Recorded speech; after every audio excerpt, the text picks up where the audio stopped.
And the first thing I want to talk about is what is he trying to instill in his audience here? With what you've heard, what is he trying to make the audience feel? 520-333-4578. This is all very important, folks. You'll find out in the next couple of days where this goes. And when you find out where it goes, if you weren't listening on December the 31st, you're going to be shocked because it has the smell of a setup.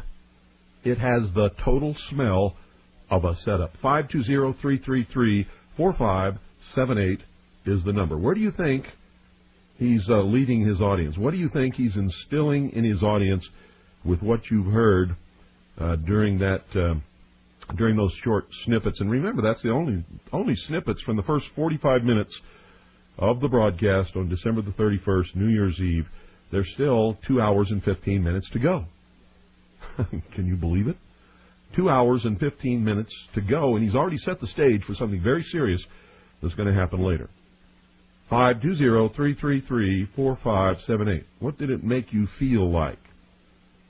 How did you, if it was December the 31st, New Year's Eve again, and you knew that at the stroke of midnight, everybody was expecting everything to come to a grinding halt because of Y2K, what would this have made you feel like?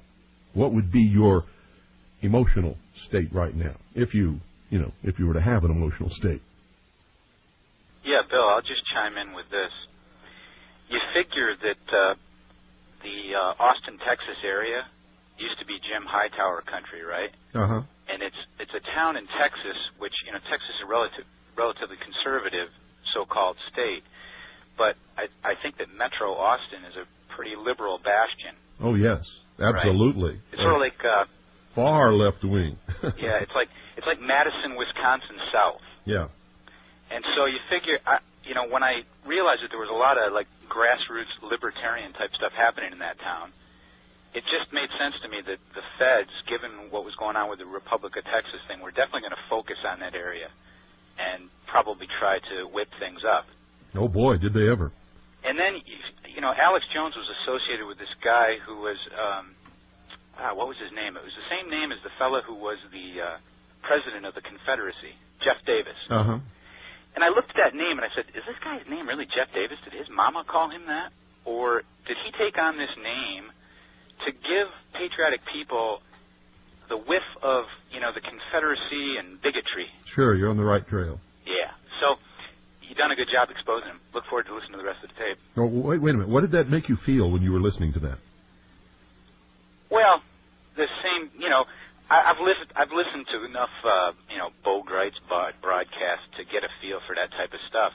Yeah, they're definitely, whipping people up. I can't imagine who is so gullible who, can get swept up with that, but I guess there's people out there who can. What do you think he was specifically preparing you to think? Did you get the whole gist of what he was talking about there?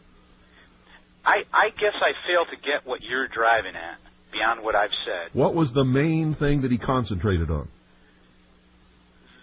That Russia was imminently going to attack the continental United States. You got it. That we were going to be nuked by Russia. Right. He spent 45 minutes of the first hour preparing his radio audience to believe that Russia was going to nuke us because of Y2K. Right.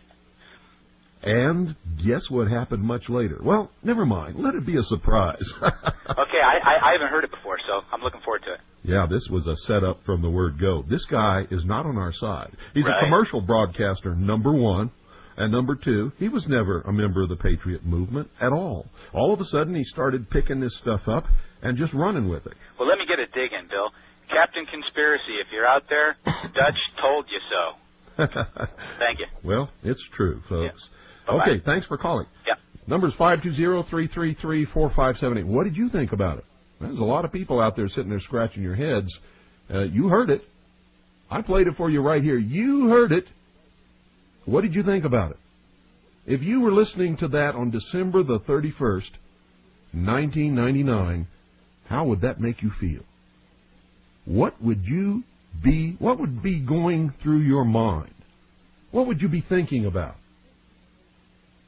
Hello? Anybody home? Or have you all just had just a total migration of your brain power? You know what I'm talking about out there. And you know me, folks. I'm not in a popularity contest. I don't give a damn what anybody thinks about me. I don't.